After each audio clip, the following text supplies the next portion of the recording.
ماذا لو بنت استجمعت شجاعتها وقررت تاخد حبوب فياجرا؟ خليني اقول لك ان ده حصل فعلا سنه 2008. عملوا بحث على الستات وادوهم فياجرا والنتيجه كانت صادمه جدا.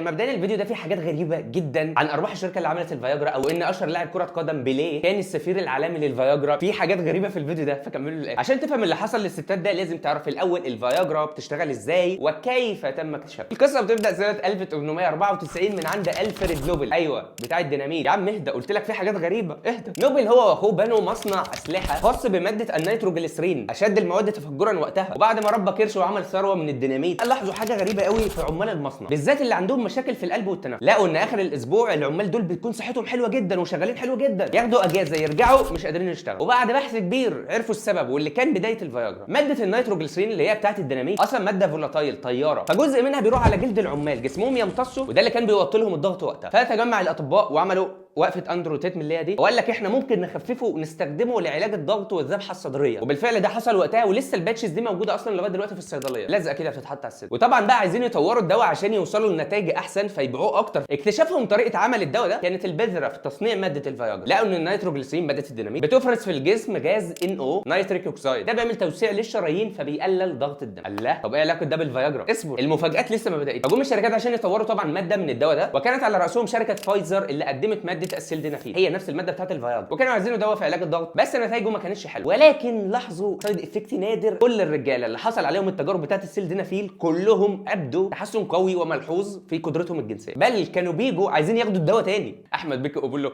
معاك واحد غيره؟ شركه فايزر قالت لك ايه؟ لا فكك من حوار الضغط ده، ما بياكلش عيش، احنا نطور الدواء ده في علاج العجز الجنسي ونحول الراجل من انسان عادي للانسان السوبرمان.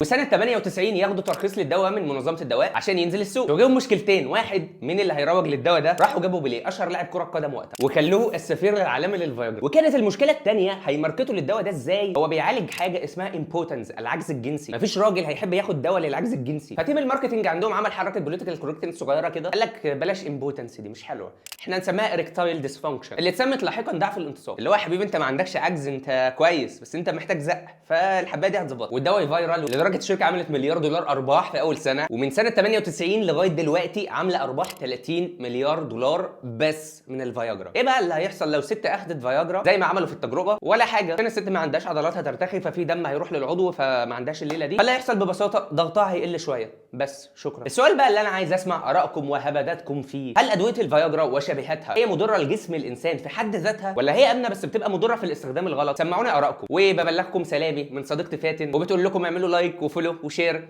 كان معكم هاني شاكر حسن شحاته.